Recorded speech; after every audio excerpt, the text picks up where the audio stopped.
ఈరోజు మన చందమామ కథల్లో దొంగ సొత్తు అనే కథ విందాం. కథ వినే ముందు నాదొక చిన్న రిక్వెస్ట్.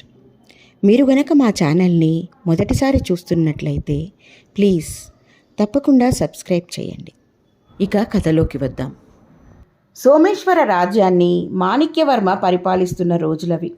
మంత్రి అఖండనాథుడి సలహా సంప్రదింపులతో పాలన నల్లేరుపై బండి నడకలా సాగుతోంది. ఒకనాడు రాత్రి కాపలా కాస్తున్న సైనికుల చేతికి గజదొంగ కామరాజు అనుకోకుండా చిక్కాడు. కామరాజు చాలా కాలం నుండి సోమేశ్వర రాజ్యంలోని ప్రజల కంటిపై కొనుకు లేకుండా చేస్తున్నాడు. ధనవంతులైతే రాత్రిళ్ళు మేల్కొని పగలు నిద్రపోవడం ప్రారంభించారు. కామరాజుని దండించి స్థావరం వివరాలు తెలుసుకుని అక్కడి సంపదనంతా స్వాధీనం చేసుకున్నాడు సైనికాధికారి. మరుసటి రోజు సభలో కామరాజు ప్రవేశపెట్టబడ్డాడు. స్వాధీనం చేసుకున్న సొత్తులో అధిక భాగం నగరంలోని ప్రముఖ ధనవంతుడు నీలకంఠుడిదే. అయితే నీలకంఠుడు ఏ రోజు కూడా సొత్తు పోయిందని ఫిర్యాదు చేసినవాడు కాదు.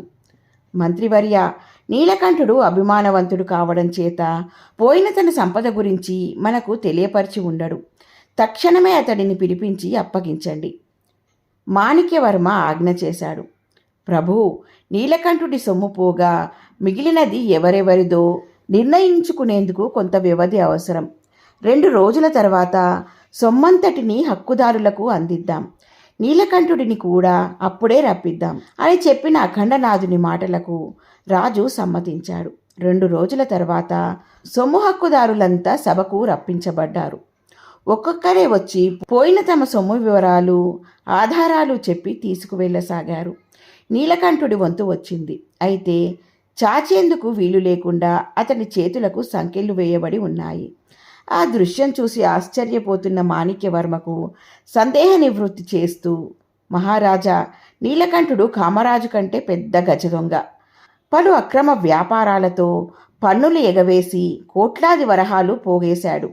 దొంగ సత్తుకు లెక్క ఉండదు అనే సామెతను నిజం చేస్తూ పోయిన ధనంపై మనకు ఎలాంటి ఫిర్యాదు చేయలేదు.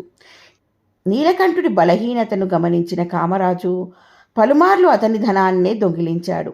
నీలకంఠుడి నిష్క్రియ నాకు అనుమానం తెప్పించింది.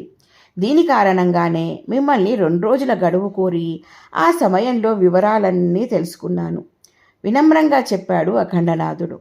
విషయం తెలుసుకున్న మాణిక్యవర్మ అఖండనాథుడిని అభినందించి నీలకంఠుడికి కఠిన కారాగార శిక్ష, కామరాజుకు సాధారణ కారాగార శిక్ష విధించాడు.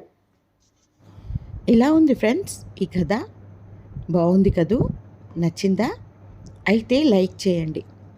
మీ బంధువులకు, స్నేహితులకు ఈ కథలను షేర్ చేయండి. మరిన్ని మంచి మంచి కథల కోసం మా ఛానల్ను తప్పకుండా సబ్స్క్రైబ్ చేయండి. మరొక మంచి కథతో మళ్ళీ కలుద్దాం. ఉంటాను మరి.